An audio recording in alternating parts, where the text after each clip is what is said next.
C'est l'heure de travailler, mon pote. C'est pas seulement pour aujourd'hui, c'est pour l'avenir. Fais le boulot maintenant. Il est temps de rester concentré, et tu le sais. Ne te laisse pas distraire par ce qui se passe à l'extérieur. Dieu travaille en coulisses, dans ce domaine que tu ne peux pas voir. Les choses ont changé dès que tu as reçu ce en quoi tu croyais réellement. Les bonnes opportunités, les bonnes rencontres, la guérison, l'abondance. Tout commence à s'aligner en ta faveur. On parle de l'injustice, de la difficulté, du fait que personne ne comprend. Et devine quoi?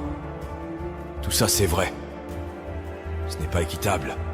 La plupart des gens ne comprennent pas, et ils ne comprendront jamais. Alors pourquoi en parler? Profite de cette occasion pour reconnaître que le chaos dans ta vie te façonne et t'améliore, parce que tu choisis de persévérer quand tout le monde abandonne.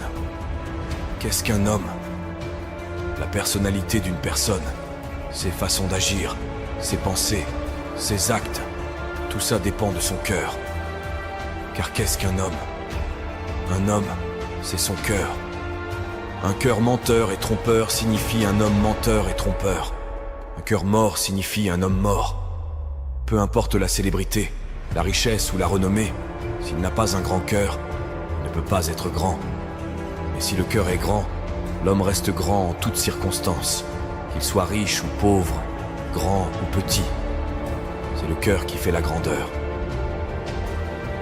Enseigner aux gens comment trouver ce généreux moment présent et se détendre réellement dans l'inconnu, se dissocier de leur corps, de leur environnement et du temps, le futur prévisible et le passé familier, ça les pousse, pour une raison quelconque, à se ressaisir.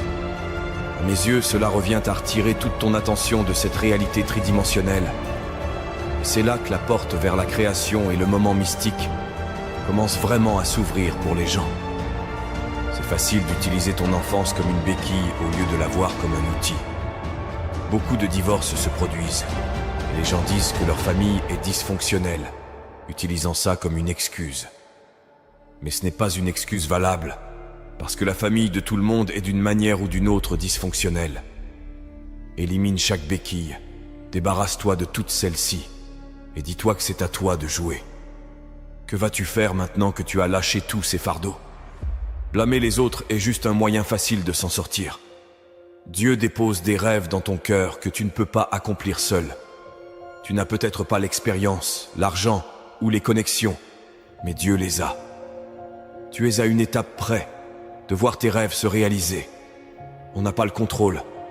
Beaucoup d'entre nous n'ont pas le contrôle. Certains choisissent de rester à terre, mais ce sont ceux qui se relèvent constamment aussi vite qu'ils le peuvent, qui grandissent et qui réussissent dans la vie. Qui contrôle ta vie?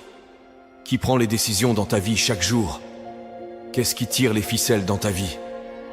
Avant de dire toi-même, pense à ça chaque jour quand tu te réveilles. As-tu pris les décisions que tu devais prendre pour progresser? T'en as besoin, sérieusement. Bien sûr, ça va devenir difficile. Bien sûr, plein de choses peuvent perturber ta concentration. Mais tu dois tenir bon, mon ami. C'est un autre niveau aujourd'hui. Si tu peux le voir dans ton cœur et que tu as le courage de le dire, ça arrivera. Souvent, les gens croient en certaines choses, mais les gardent pour eux. Si tu commences à parler de ce sujet, tu crées cette loi de l'attraction. Et ça deviendra réalité parce que tes rêves doivent être plus grands que toutes tes peurs et toutes les conséquences. Ce qui fait que les gens échouent, c'est qu'ils rêvent trop petit. Ton problème dans la vie n'est pas de viser trop haut. C'est si tu vises trop bas et que tu échoues. Donc, quand tu vises la lune et que tu rates, tu es quand même parmi les étoiles.